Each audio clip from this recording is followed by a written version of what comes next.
여기 외국에서 진행한 아주 흥미로운 설문조사가 하나 있습니다. 버튼이 2개 있는데 왼쪽 빨간색 버튼을 누르면 누르는 즉시 10억 원을 현금으로 줍니다. 네, 그냥 누르기만 하면 확률 100%로 즉시 10억 원을 줍니다. 한편 오른쪽에 있는 초록색 버튼을 누르면 무려 100억 원을 줍니다. 그런데 확률이 50%입니다. 그러니까 반반의 확률로 100억 원을 받을 수도 있고 그냥 꽝이 나올 수도 있는 겁니다. 이런 조건으로 세계인들에게 설문조사를 했을 때 다른 나라 사람들의 경우 거의 대부분이 즉시 10억 원을 받을 수 있는 왼쪽 빨간색 버튼을 누르는 것으로 조사되었습니다. 아주 합리적인 선택이고 정상적인 사고를 하는 인간이라면 누구나 할 법한 당연한 선택입니다. 하지만 한국인들은 정상적이지 않기 때문에 결과가 조금 다릅니다. 그냥 편하게 공짜로 10억 원을 받는 것에 절대 만족하지 못하고 천국과 지옥의 양극단 사이에 서서 나의 운명을 확률의 신에게 맡기고 마치 면도날 위를 걷듯 그 살떨리는 희망지옥을 경험하기 위해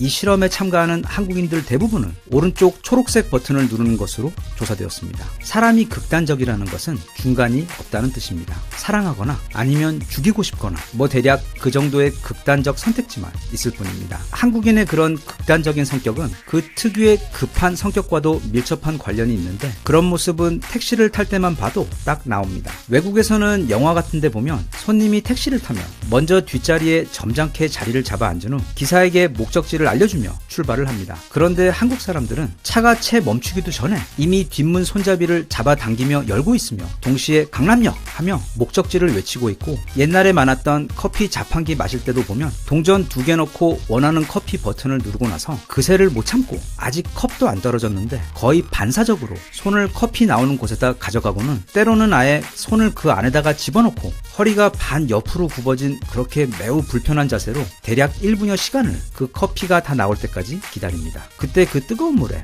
손대는 사람들도 아주 많았습니다. 사탕 먹을 때도 한국인들은 절대 기다려주지 않습니다. 외국에서는 알사탕 같은 것을 입에 넣은 후 천천히 음미하며 녹여 먹는 게 일반적인데 그게 한국인의 입안에 들어가게 되면 마치 호두까기 인형 안에 잡혀 들어간 것처럼 채 사탕의 맛을 느끼기도 전에 사탕은 박살이 납니다. 한국의 치과 기술이 세계 최고인 데는 다 이유가 있습니다. 사탕 외에도 수크류바 같은 딱딱한 하드 아이스크림 먹을 때에도 여름에 가만히 사람들 그거 먹는 거 살펴보면 그거 천천히 다 녹여 먹는 사람 거의 없습니다. 심지어 애들까지 처음에만 아주 잠깐 맛을 본 다음 바로 이빨로 공격하기 시작합니다. 맛을 느끼려고 먹는 게 아니라 배를 채우기 위해 먹는 것 같은 속도로 씹어 먹기 시작하는데 그렇게 마치 떡 먹듯 와그작 베어 씹어 먹다가 또 갑자기 멈추고는 얼굴을 찡그리고 두 손으로 머리를 감싸 안으며 막 괴로워합니다. 그렇게 대략 10초 정도 못난이 얼굴을 하고 있다가 다시 괜찮아지면 또 나머지도 계속 씹어 먹습니다. 버스가 올 때도 마찬가지입니다. 보통 버스가 완전히 정차할 때까지는 우리는 다들 선진 시민들이기 때문에 정류장 안에서 얌전히 대기하는 게 정상입니다.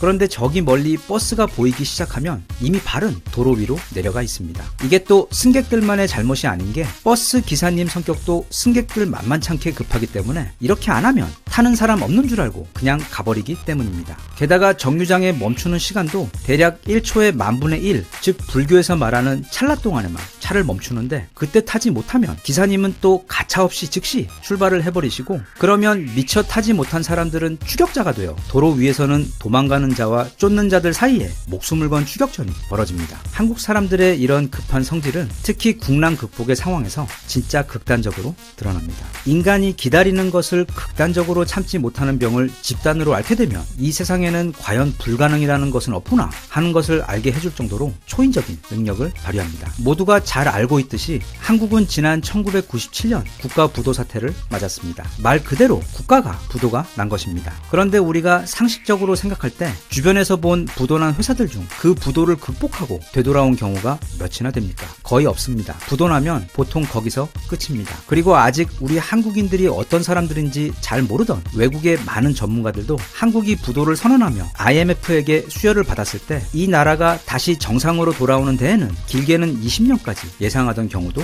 있었습니다. 그런데 한국인들은 자기 나라가 정상으로 돌아오는데 그렇게까지 오래 기다릴 생각이 전혀 없었습니다. 그러면서 갑자기 세계 역사에서 단 한 번도 목격된 적 없는 아주 이상한 행동을 하기 시작합니다. 나라의 돈 가치가 떨어져서 돈을 모으는 것은 별로 도움이 안 된다고 하니까 갑자기 집집마다 크고 작은 온갖 온갖 종류의 금부치들을 들고 나와 모으기 시작합니다. 그게 우리가 아는 IMF 금 모으기 운동입니다. 그때 부잣집에 있던 커다란 금덩이들도 종종 나왔지만 대부분은 작은 돌반지나 결혼반지 등 일반 시민들에게 있어 자기 인생에서 작은 추억과 사연들이 녹아있는 그 소중한 금부치들을 장롱 속에서 들고 나와 도시마다 그리고 동네마다 긴긴 줄을 만들어내며 국민들 모두가 십시일반 모았던 것입니다. 그때 약 4개월간 모였던 금의 양이 총 226톤입니다. IMF 때 크게 놀란 우리나라가 지난 20여 년 동안 금 보유량을 꾸준히 늘려와 지금은 대한민국 역사상 가장 많은 양의 금을 보유하고 있는데 그게 104톤입니다. 그때 4개월간의 금 모으기 운동으로 그 2배가 훨씬 넘는 금을 모았던 것입니다. 아무튼 그런 전 세계 역사에서 전무후무한 엄청나게 이상한 금 모으기 운동까지 하는 바람에 길게는 20년까지도 예상되었던 IMF에 대한 빚쟁이 상황을 한국인들은 불과 3년 8개월 만에 끝내버리며 IMF는 물론 세계인 모두를 깜짝 놀래켰습니다. 이것뿐만이 아닙니다. 2007년에는 또 말리포 해수욕장으로 유명한 태안 앞바다에서 거대한 크레인선이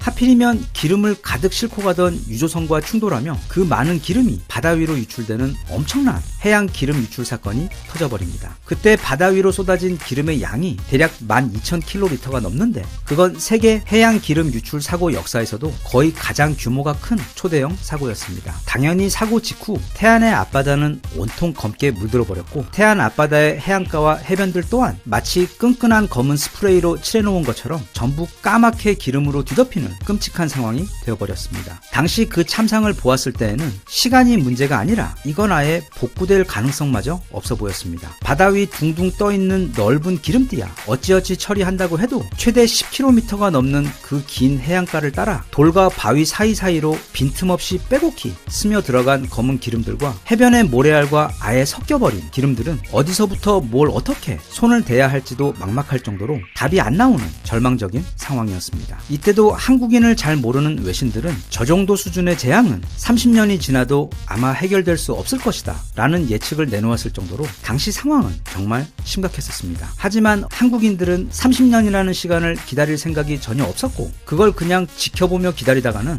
화병으로 먼저 죽을 상황이었습니다. 태안에서 나오는 조개도 낙지도 빨리 먹어야 하고 또 여름 되면 말리포와 천리포 해변으로 휴가도 빨리 가야 했기 때문에 또 매번 그렇듯 다들 또 갑자기 이상한 행동을 하기 시작했습니다. 태안 군민들은 물론 정부조차 선뜻 손을 대지 못하고 난감해하고 있던 상황에서 누가 시키지도 않았는데 기다리는 것을 죽기보다 싫어하는 한국인들이 갑자기 태안으로 몰려오기 시작한 것입니다. 대학생들은 물론이고 수능 끝난 고등학생들, 전국의 5만 가지 각종 동호회 회원들, 그리고 군인들과 전국의 부녀회들, 심지어 이때는 연인들도 데이트 코스를 태안에 가서 기름 제거 알바하는 것으로 잡고 몰려들며 그렇게 전국에서 자발적으로 몰려든 총 200만 명의 자원봉사자들은 처음에는 보호복도, 기름을 닦을 부직포도 없었기 때문에 온몸이 기름 범벅이 돼가며 가지고 온 헌옷들로 돌 하나, 바위 하나씩 닦아 나가더니 30년이 걸려도 복구가 어려울 것이라고 했던 태안은 불과 그 다음 해인 2008년이 되자 눈에 보이는 그 어떤 곳에서도 이제는 검은 기름이 아예 보이지 않을 정도로 깨끗하게 복구를 해냈고 이후 채 5년이 되기도 전에 모든 어장이 복구되었으며 다시 그 2년 후 실시한 최종 수질 조사에서는 이제 태안의 바다에서는 기름 잔여물이 일체 발견되지 않아 사고 이후 불과 7년 만에 절망 그 자체였던 태안의 앞바다를 완전히 복구해버리는 기적을 이루어냈습니다. 이 사건은 지금도 해외에서 종종 소개가 되며 아직도 그때 저 바다를 다녀간 저 많은 자원봉사자들이 절대 다 자발적으로 왔을 수는 없다고 믿는 사람들이 많으며 그래서 코리아 태안 200만 배우 알바설 음모론은 아직도 회자되고 있는 상황입니다. 한국인들의 이런 극단적이고 급한 성격은 물론 커피 자판기 속 뜨거운 물 아래로 자발적으로 손을 넣어 혼자 손에 화상을 입거나 사탕을 부셔먹고 아이스크림은 씹어먹다 머리를 싸매며 괴로워하는 모습에서도 발견되지만 무엇보다 나라에 문제가 생겼을 때 국가도 기업도 세상 그 누구도 그걸 해결해 줄 수 없을 때 그래서 죽기보다 싫은 그게 해결될 때까지 기약 없이 고구마 먹으며 기다려야 한다는 무서운 사실을 깨달았을 때 비로소 발휘되는 것 같습니다. 저는 그런 한국인의 급한 성격과 극단적인 모습이 너무도 사랑스럽고 또 자랑스럽습니다. 우리가 급한 게 아니라 세상이 느린 겁니다. 대한민국 만세. 감사합니다.